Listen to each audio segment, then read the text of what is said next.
नमस्कार साथियों, बच्चों कैसे हो, पढ़ाई कैसी चल रही है। जैसे जैसे पेपर नज़दीक आ रहे हैं, उम्मीद है कि आपकी भी धड़कनें भी तेज़ हो रही होगी। चलिए आज फिर प्रैक्टिस पेपर के साथ हाजिर हैं हम। पहला प्रश्न है हमारा, महाकवि भूषण की रचना कौन सी है। रीतिकालीन कवि थे महाकवि भूषण। इनकी रचना का नाम छत्रसाल दशक। ये राजा छत्रसाल के जो है वो दरबारी कवि रहे। उन्होंने शिवाजी के भी रहे और राजा छत्रसाल के भी रहे, तो उन्हीं की प्रशंसा तो करी इन्होंने, लेकिन उसके साथ साथ इन्होंने वीर रस का काव्य भी लिखा। ये एकमात्र ऐसे रीतिकालीन कवि थे जिन्होंने वीर रस का और प्रकृति का वर्णन भी किया। तो भूषण इनका मूल नाम नहीं था। थोड़ा सा भूषण के बारे में बता दूं आपको। महाकवि भूषण जिनको हम जानते हैं, इनका मूल नाम था घनश्याम दास त्रिपाठी, लेकिन ये चित्रकूट के राजा रुद्रसेन ने इन्हें भूषण की उपाधि दी थी और बाद में भूषण के नाम से इतने विख्यात हुए कि लोग इनका मूल नाम भूल गए। और इस प्रकार जो है छत्रपति शिवाजी और पन्ना के राजा छत्रसाल बुंदेला के आश्रय में रहे। जैसे कि आपको पता है, रीतिकालीन कवि सारे किसी न किसी राजाओं के आश्रय में थे, उनकी प्रशंसा करते थे, इसलिए श्रृंगार रस ज़्यादा प्रधान है। अलंकृत काल, श्रृंगार काल इसीलिए कहा है। लेकिन भूषण एकमात्र ऐसे कवि थे जिन्होंने वीर रस की रचनाएं लिखी और वीरता का उल्लेख किया। और कहते हैं कि इन भूषण से प्रभावित होकर राजा छत्रसाल ने स्वयं इनकी पालकी को कंधा दिया था, इनको इतना सम्मान दिया था। तो भूषण के बारे में थोड़ा सा आपको बता दिया यहाँ पे। रेणुका, चितंबरा, दीपशिखा और छत्रसाल दशक। तो छत्रसाल राजा जो है राजा छत्रसाल की प्रशंसा में छत्रसाल दशक लिखा था इन्होंने। डी आ जाएगा इसका। रेणुका किसकी है? रामधारी सिंह। रेणुका किसकी? ये रामधारी की आएगी रेणुका तो।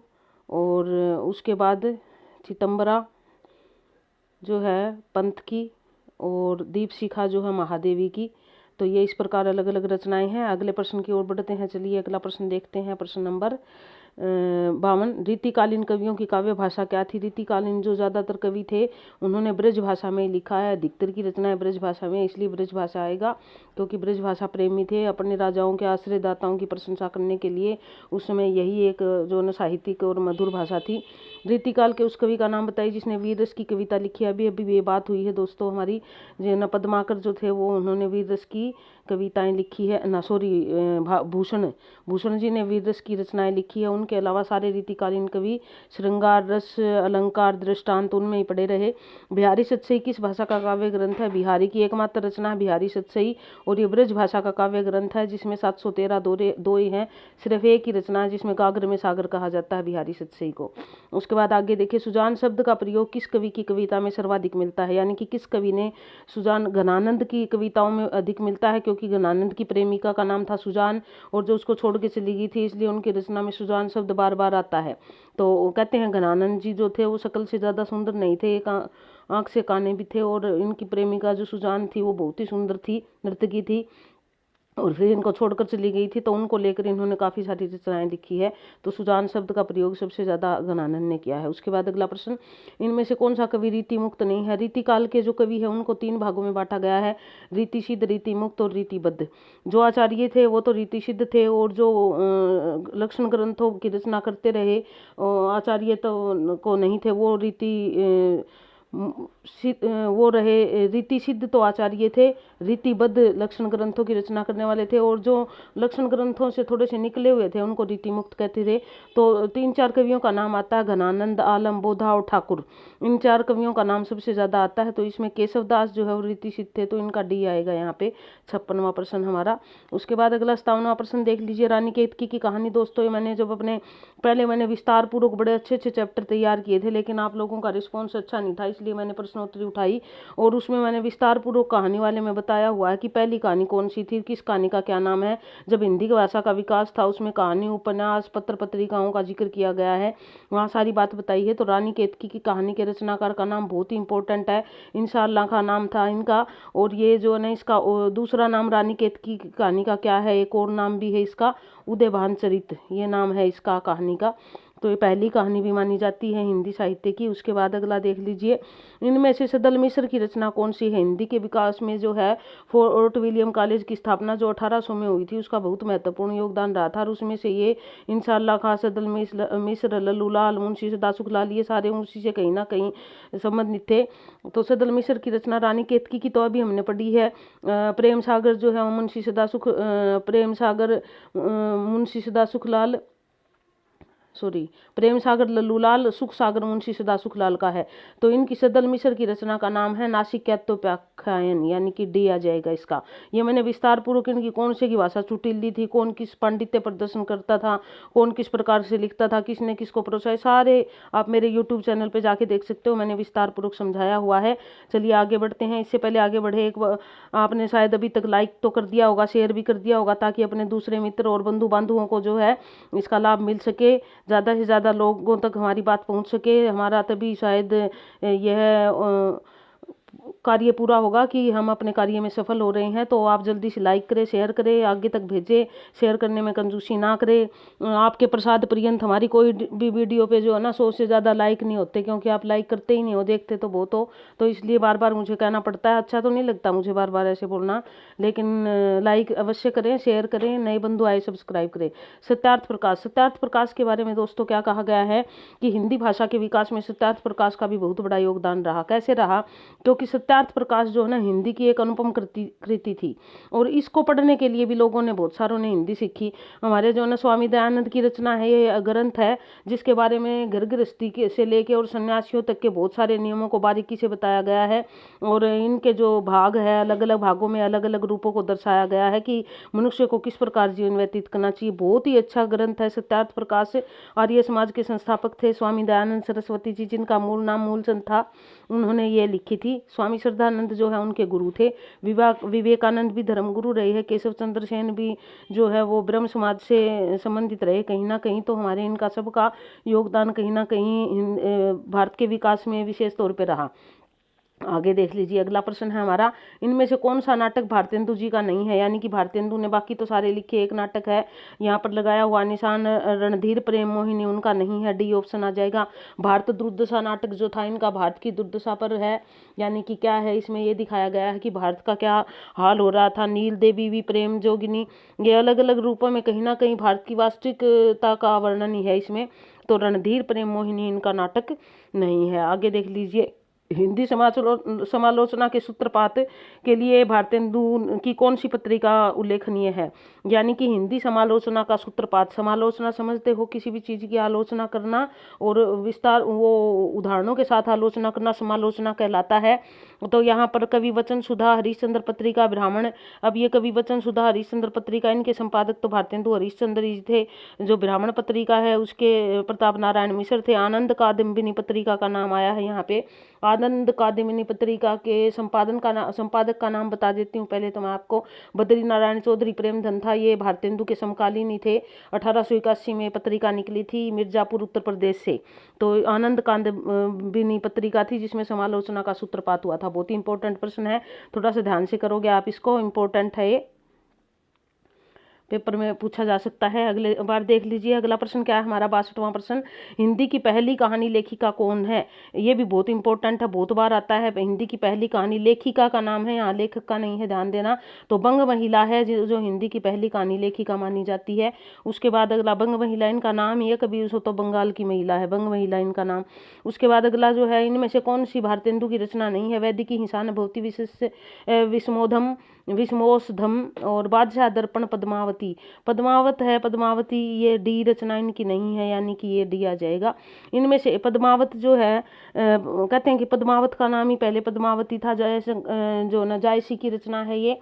तो ये मलिक मोहम्मद जायसी इनका पूरा नाम है, रीतिकालीन कवि है। उसके बाद इनमें से सरस्वती पत्रिका के संपादन का नाम क्या है? यानी कि सरस्वती पत्रिका के संपादन, इनमें से जितने नाम है यहाँ पे उनको अगर हम नाम ले तो महावीर प्रसाद द्विवेदी जो है उनका नाम जो सब जानते हैं, 1903 से लेकर और 1920 तक इन्होंने इस पत्रिका का संपादन किया था। और संपादन क्या किया था, यूँ लगा लो कि हिंदी को साहित्यिक रूप देने में, परिमार्जित करने में, बहुत सारे कवियों को जो है ना गढ़ने में इस पत्रिका का बहुत बड़ा योगदान रहा था। 65% देख लीजिए, इसमें से कौन सा जोड़ा सही है? यानी कि एक जोड़ा सही है, बाकी सारे गलत है। महादेवी वर्मा निहार, यही जोड़ा सही है, पहला ही निहार इनकी रचना है। मैथिली शरण गुप्त की कामायनी नहीं है, प्रसाद की है। पंथ की तोड़ती पत्थर नहीं है, निराला की है। और साकेत जो है मैथिली शरण गुप्त की है, निराला की नहीं है। तो ये तीनों गलत है और एक सही है। उसके बाद अगला देख लीजिए प्रश्न, कौन सा छायावाद को स्थूल के प्रति सूक्ष्म का विद्रोह, बहुत ही इंपॉर्टेंट है। बच्चों ये इसको पल्ले गांठ मार लो, बहुत सारे पेपरों में पूछा जाता है। छायावाद को स्थूल के प्रति सूक्ष्म का विद्रोह किसने कहा है? डॉक्टर नगेंद्र ने कहा है कि छायावाद जो है वो स्थूल के प्रति सूक्ष्म का विद्रोह। अलग अलग विद्वानों ने अलग अलग परिभाषाएं दी है छायावाद की, जिसमें नगेंद्र की ये परिभाषाएं बहुत बार पूछी जाती है। उसके बाद कौन सा कवि छायावादी नहीं है? अब छायावादी कवियों की बात होती है तो 4 के नाम तो प्रमुख है, पंत प्रसाद, निराला, महादेवी। तो अब यहाँ पर तीनों तो दिए गए हैं, चौथा जायसी है। जायसी जो है मलिक मोहम्मद जायसी क्या रीतिकालीन कवि है, ये हमारा छायावादी कवि नहीं है। उसके बाद अगला देख लीजिए, छायावाद के प्रमुख छायावाद के प्रमुख कवियों में किस में गीतों की मधुर वेदना, ये ध्यान देना, वेदना की मर्मा विभक्ति अधिक है। वेदना की मर्मा में दुख में नीर भरी दुख की बदली जैसी जो पंक्तियां किसने कही है? महादेवी वर्मा ने कही है। तो उनका जो है वो काव्य भगवान को संबंधित इस प्रकार की रचनाएं जो है ना वो ऊपर सेज पिया की सूलों से भरी है, किस विधि मिलना होए, इस प्रकार अपने इष्ट को भगवान को याद करते हुए मधुर वेदना भरी पंक्तियां जो है महादेवी वर्मा जी की है। तो आगे आके देखिए अगला प्रश्न हमारा कौन सा है? 69 प्रगतिवादी काव्य दृष्टि है। प्रगतिवाद मतलब किस प्रकार का काव्य है, ये बात है यहाँ पे। दार्शनिक है, वर्ग चेतना प्रधान है, व्यक्ति यथार्थ है, यथास्थितिवादी है। नहीं, ये वर्ग चेतना प्रधान पर ही है। प्रगतिवाद में जो है वो एक विशेष वर्ग को उठाया गया है, यानी कि जो निम्न वर्ग जो आम लोग थे उसको उठाया गया है और एक वर्ग को टारगेट किया गया है, इसलिए वर्ग में चेतना लाने के लिए है। ये तो प्रगतिवादी काव्य वर्ग प्रधान है। आप इस पे जो ना मार्क्सवाद का प्रभाव है, तो इसलिए उसमें वही है, पूंजीपति वर्ग पर निम्न वर्ग द्वारा जो ना करारा व्यंग और निम्न वर्ग में एक नई चेतना और नई स्फूर्ति का निर्माण, यही है इसका विशेष जो है वो थीम। उसके बाद 70वां प्रश्न ले दीजिए, इनमें से कौन सी रचना केदारनाथ अग्रवाल की नहीं है? केदारनाथ अग्रवाल की नहीं है। नहीं वाले प्रश्न थोड़े ध्यान से पढ़ा करो। युग की गंगा, नींद के बादल, आग का झरना और युग धारा जो है उनकी नहीं है। युग धारा रचना किसकी नहीं है? केदारनाथ अग्रवाल जी की नहीं है। उसके बाद अगले प्रश्न दे दीजिए, निम्नलिखित में कौन सा तार सप्तक का कवि नहीं है? देखिए आपने पढ़ा होगा तो ये 1943 में जो है वो तार सप्तक निकला था, 43 में आपने सबने पढ़ा होगा। और उस तार सप्तक में जो है अज्ञेय ने इसका संपादन किया था, और अज्ञेय ने संपादन किया था तो इसके साथ 7 कवि थे प्रत्येक सप्तक के, यानी कि 7 कवियों की रचनाएं एक सप्तक में निकलती थी। तो ये तार सप्तक पहला था जो 1943 में निकला था। इसका एक ही उद्देश्य था, जैसे पहले अभी हमने पढ़ा है प्रगतिवादी और फिर प्रयोगवाद, तो वहाँ दोनों चीजें जो है ना कहीं एक दूसरे की पूरक थी, लेकिन प्रयोग थोड़ा अलग था। प्रगतिवाद जो है क्या था, उसमें लोगों को वही है कि वो चेतना लानी, निम्न वर्ग का प्रयोग करना, निम्न वर्ग का उल्लेख करना, इस प्रकार जो है ये इसका वर्णन था। तो ये सप्तक के कवि इस वीडियो के अंत में मैं आपको बताऊंगी कि सप्तक के कवियों को आप कैसे याद रखोगे, इसलिए वीडियो अंत तक देखें और ध्यान से देखें। उसकी एक ट्रिक बना रखी है, वो अंत में बात करेंगे, हम अभी करेंगे तो लंबा हो जाएगा। तो यहाँ पर पहला हमारा शमशेर बहादुर दूसरे सप्तक का था, तो ये ए ही आ जाएगा इसका ऑप्शन। आगे बढ़ के देखते हैं 72वां प्रश्न, अज्ञेय कौन से वाद के कवि है? प्रगतिवाद, प्रयोगवाद। अज्ञेय किसके है? प्रयोगवाद के कवि है। उनके सप्तकों में जो है प्रयोगवादी कविताएं हैं, तो इसलिए प्रयोगवाद के कवि है। प्रयोग क्या था? नई नई जो है ना चीजों का प्रयोग करना, उसमें जो है ना कुत्ता, गधा, जो निम्नतम चीजें जो पहले काव्य में नहीं आई थी, इस प्रकार की चीजों का प्रयोग करना, नए नए प्रयोग थे। और उसमें जो है वो कहते हैं ना भावनाओं से ज्यादा बुद्धि पर बल दिया गया था। प्रयोगवाद इस प्रकार की रचनाएं थी। उसके बाद आगे देखिए, निहार की रचना किसने की थी? निहार किसकी रचना है? यानी कि निहार की रचना महादेवी वर्मा की है। ए ऑप्शन आ जाएगा इसका, ए महादेवी वर्मा। उसके बाद अगला प्रश्न देख लीजिए, इनमें से कौन सा जोड़ा सही नहीं है? यानी कि एक जोड़ा हमारा ऐसा है इसमें जो सही नहीं है, वो कौन सा है? प्रिय प्रवास किसका है? हरियोध का है। अयोध्या सिंह उपाध्याय, हरियोध ठीक है। संध्य गीत आंसू निराला का, और साकेत तुलसी प्रसाद का। आंसू जो है वो सही नहीं है। आंसू किसका है? ये है प्रसाद का, तो सी ऑप्शन इसका गलत है। साकेत तुलसीदास का भी गलत है, अच्छा सही है, सॉरी ठीक है, सही देखना है हमें, तो प्रिय प्रवासी सही है, बाकी सारे गलत है। सांदे गीत भी गलत है, ये तो महादेवी वर्मा का है, आंसू जो है वो प्रसाद का है, और साकेत मैथिली शरण गुप्त का है, तो इसलिए हमारे तीनों गलत है, एक यानी कि ये ऑप्शन सही रहेगा। उसके बाद अगला प्रश्न है हमारा 75वां प्रश्न, प्रयोगवाद के प्रवर्तक के अनुसार प्रयोगवादी कवि का मुख्य तथ्य क्या है, यानी कि प्रयोगवादी कवि किस पर चलते हैं। नए काव्य उपकरणों का प्रयोग भावुकता के स्थान पर, हाँ यही आएगा हमारा बी। अभी अभी थोड़ी देर पहले मैंने बात की थी, भावुकता के स्थान पर बौद्धिकता की प्रतिष्ठा का महत्व है, वो कहते हैं बुद्धि सबूत होती, भाव कुछ नहीं होते, तो ये विशेष बात है इसमें, तो बी ऑप्शन रहेगा इसका।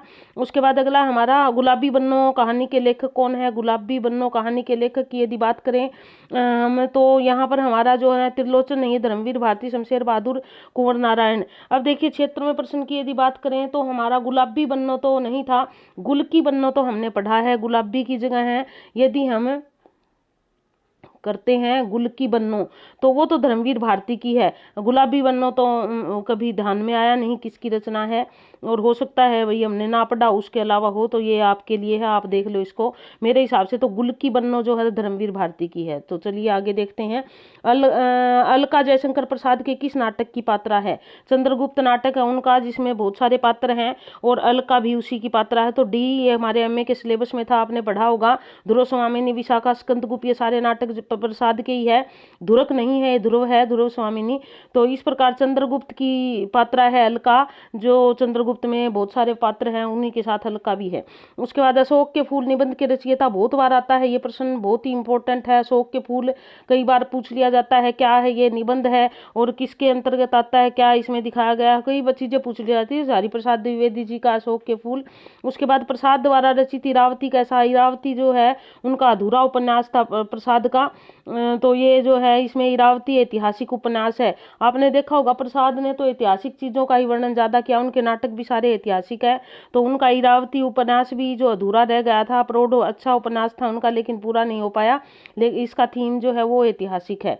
उसके बाद अगला है, इनमें से कौन सा उपन्यास प्रेमचंद का नहीं है, यानी कि गोदान उनका, सेवा सदन, कर्म भूमि, शेखर एक जीवनी उनका नहीं है। शेखर एक जीवनी किसका है, ये अज्ञेय का है उपन्यास, एक मनोवैज्ञानिक उपन्यास है शेखर एक जीवनी। इसकी बहुत आलोचना भी हुई थी जब ये लिखा गया था, क्योंकि थीम से हटकर था ये, थोड़ा सा कुछ और ही तरह का था, तो इसलिए इसकी आलोचना भी हुई थी। ज्यादा विस्तार पूर्वक तो नहीं बता पाऊंगी, उपन्यास में फिर कभी पढ़ेंगे इसको।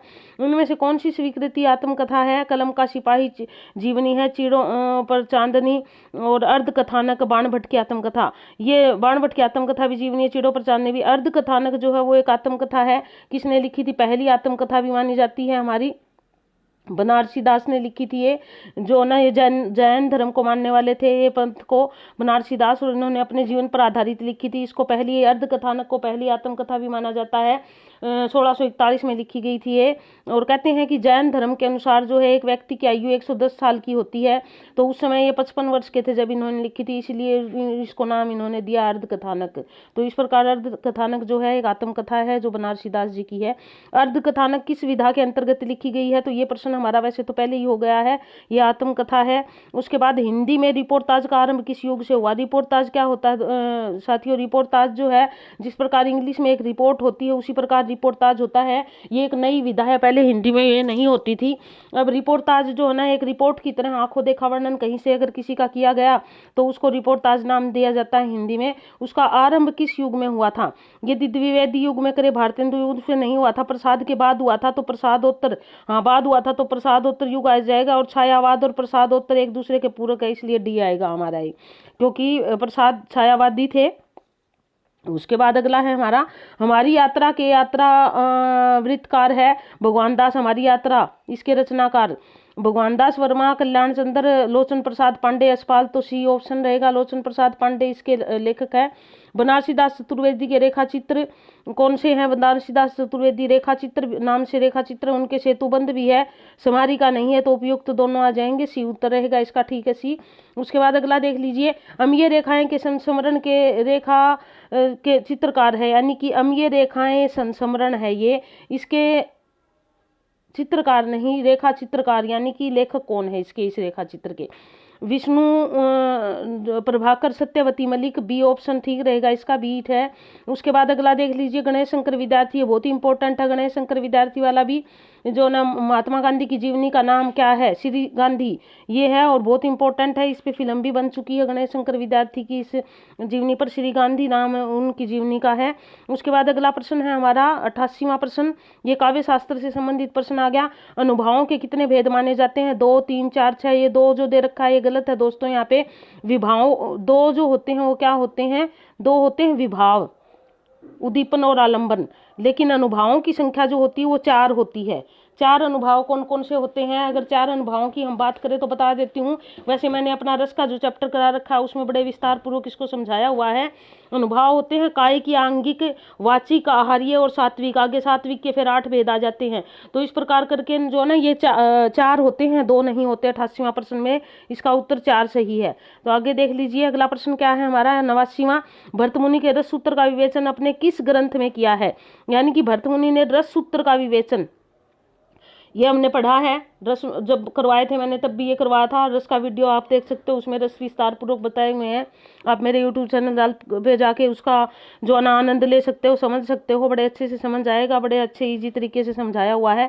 अब इनकी जो रचना थी भरतमुनि की नाट्य शास्त्र, उसमें उन्होंने 8 रस जो थे वो बताए थे, क्योंकि उनका मानना है कि 8 ही मूल भाव होते, 8 ही रस है। तो वहां से आप देख सकते हो, बी ऑप्शन रहेगा 89। 90वें प्रश्न पर बढ़े इससे पहले उम्मीद है कि आपने लाइक कर दिया होगा, शेयर भी कर दिया होगा, क्योंकि इस वीडियो पे अच्छे से लाइक आने चाहिए। कम से कम हमारी ये लास्ट की प्रश्नोत्तरी चल रही है भाई, इन पे तो थोड़ा सा जोश दिखाओ कुछ। वीरों का कैसा हो वसंत में किस रस की सृष्टि हुई है। वीरों का कैसा हो वसंत, जैसे कि आपको इस पंक्ति से ही दिखाई दे रहा है, वीरों के वसंत की बात है तो स्वभावतः है कि वीर बात की होगी। जब वीर और उत्साह और जोश की बात होती है तो रस हमारा होता है वीर से, ऑप्शन आएगा इसका। तो उसके बाद 91वां प्रश्न देख लीजिए, दुखी जीवन की कथा रही क्या कहूँ आज जो नहीं कही, उपयुक्त पंक्ति में कौन सा रस है। अब आप देखो, दुखी जीवन की कथा रही क्या कहूँ आज जो नहीं कही, महादेवी वर्मा की जो है ये पंक्ति है, या नहीं ये निराला की पंक्ति है। तो इसमें क्या है, करुण रस है, श्रृंगार है, अद्भुत है, विभत्स है। अब विभत्स नहीं है, अद्भुत भी नहीं, क्योंकि कोई इसमें अद्भुत बात नहीं है, और श्रृंगार भी नहीं है, कोई प्रेम प्रसंग नहीं है। तो कौन सा रह गया हमारा, जब न करुणा का जब हमारा भाव, शोक का भाव होता है तो कौन सा रस होता है, करुण रस होता है। तो ये ऑप्शन आएगा इसका। उसके बाद है, मेरे तो गिरधर गोपाल दूसरों न कोई जाके सिर मोर मुकुट मेरो पति सोई। अब यहाँ पर देखिए, मेरे तो गिरधर गोपाल दूसरों, मेरे तो गिरधर गोपाल ही सब कुछ है, उनके सिवा दूसरा कोई नहीं है, जिसके सिर पर मोर पंखों से बना मुकुट सुशोभित हो रहा है। मेरे पति सोई, अपने श्री कृष्ण को अपने पति के रूप में दिखा दिया है हमारी कवित्री ने यहाँ पे।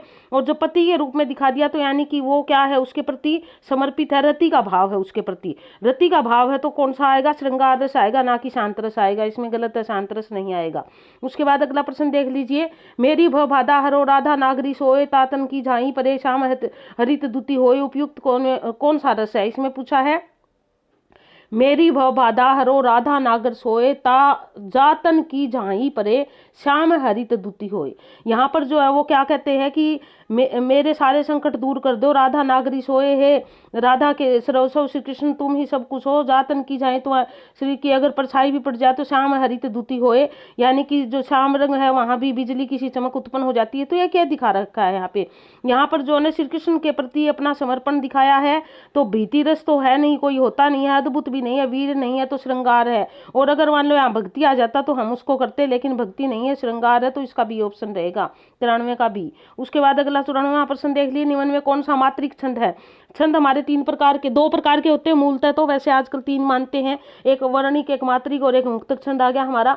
तो वर्णिक छंद वर्णों का होता है और मात्रिक छंद मात्राओं का होता है, जिसमें मात्राओं का महत्व होता है। तो दोहा, चौपाई और रोला, अगर इन तीनों छंदों की बात हम करते हैं तो दोहा भी मात्रिक है, चौपाई भी मात्रिक है और रोला भी मात्रिक है। तो डी आ जाएगा ऑप्शन, ये सभी सही है ये। उसके बाद 95वां प्रश्न देख लेते हैं। 95वें प्रश्न में क्या बताया है, मंगल भवन अमंगलहारी दरहूसो दशरथ अजर बिहारी। जब आप रामायण सुनते थे तो ये पंक्ति खूब सुनी आपने, रामचरितमानस की है। इस पंक्ति में किस छंद का प्रयोग हुआ है। अब यहाँ पर अगर हम छंद की बात करें तो सारी रामायण दोहा और चौपाई छंद में लिखी गई है। तो यहाँ पर ये चौपाई है जो बहुत अच्छे से गाई रविंद्र जैन ने रामायण में, जब हमने रामायण देखी टीवी पे, बार बार इसका प्रयोग हुआ। तो चौपाई छंद में 16 मात्राएं होती है, प्रत्येक चरण में आप गिन सकते हो। तो बी ऑप्शन रहेगा इसका हमारा, चौपाई छंद, बी। उसके बाद आगे बढ़िए, अगला प्रश्न है हमारा 96 यानी कि 96वां प्रश्न। 96वां प्रश्न क्या कहता है, छंद शास्त्र के प्रणेता आचार्य माने जाते हैं, यानी कि छंद शास्त्र किसने दिया था। छंदों की, मैंने छंदों का चैप्टर पढ़ाया तो विस्तार पूर्वक आपको बताया था किसने दिया था, कब आया था, क्यों आया था और किस प्रकार हम छंदों की पहचान कर सकते हैं। ये आप उसमें मेरे यूट्यूब चैनल पे जाके इसका आनंद ले सकते हो, समझ सकते हो, बड़े इजी वे से समझाया हुआ है। तो बी ऑप्शन रहेगा हमारा पिंगल, इनका पूरा नाम आप वहीं से देखोगे, आपके लिए छोड़ दिया मैंने। उसके बाद अगला प्रश्न है हमारा 97 यानी कि 97वां प्रश्न, निज भाषा उन्नति अहे सब उन्नति को मूल, निज बिन निज भाषा ज्ञान के मिटे नहीं की सूल।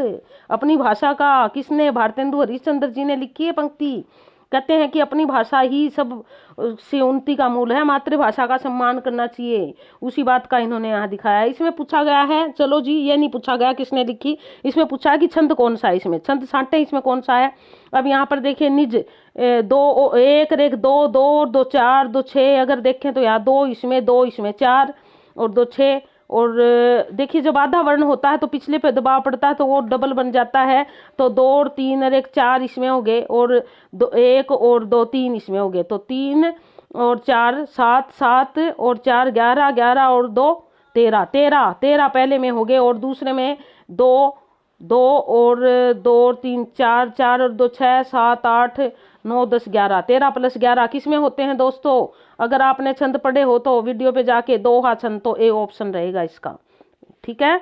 उसके बाद वैसे तो रोला में भी यही होता है, लेकिन उसका अंत हमेशा दीर्घ से होता है, तो ये ध्यान देना है हमें, ये याद रखने वाली बात है। सूर सूर तुलसी शशि उडगन के सवदास में कवि खदोत सम तह तह जह तह करे प्रकाश। इन पंक्तियों में किस अलंकार, अलंकार पूछा गया है, बहुत ही प्रिय विषय है अलंकार, आनंद भी आते हैं अलंकार रस इस प्रकार के ढूंढने में। सूर सूर तुलसी शशि उड़गन केशवदास, अब यहाँ पर क्या है, अनुप्रास अलंकार है। अनुप्रास तो हम कह देंगे सूर सूर है यहाँ पे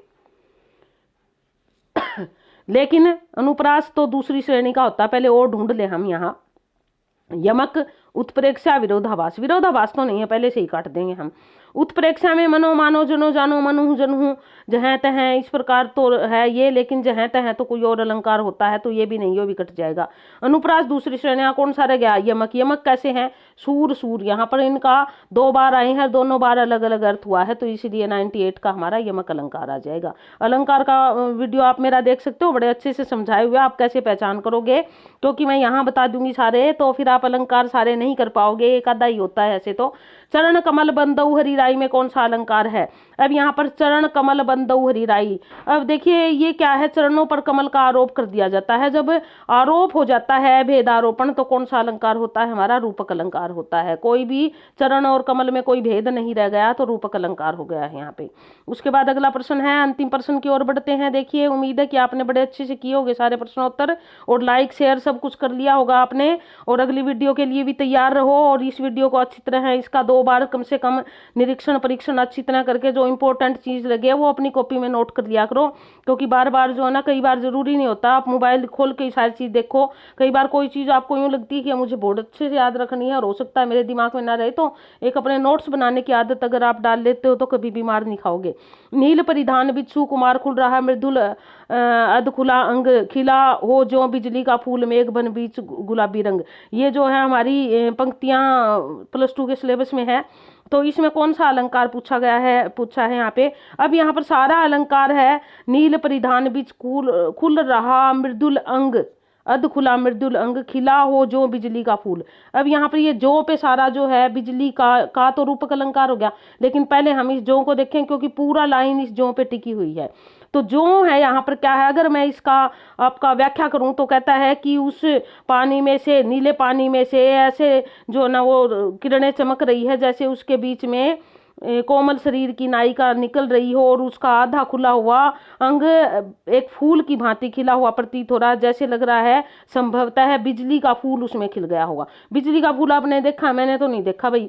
तो यहाँ पर संभावना दिखाई गई है, संभावना जब दिखाई जाती है तो क्या होता है, उत्प्रेक्षा अलंकार होता है, ना कि उपमा अलंकार। तो इसमें उपमा अलंकार नहीं है, इसमें उत्प्रेक्षा अलंकार है। 100वां प्रश्न क्यों है, क्योंकि संभावना दिखाई गई है उसके खिलने की। उपमा तो तब दी जाती जब वास्तविक रूप से वो होता। हुआ नहीं है, उसमें संभावना है, उसकी चमक नायिका के शरीर की इतनी है। ये प्रतीकात्मक रूप में है पूरी कविता। यहाँ पर जो है अलग अलग प्रतीकों के रूप में कविता, वहां +2 के जब आप सिलेबस करोगे तो देखोगे इसको।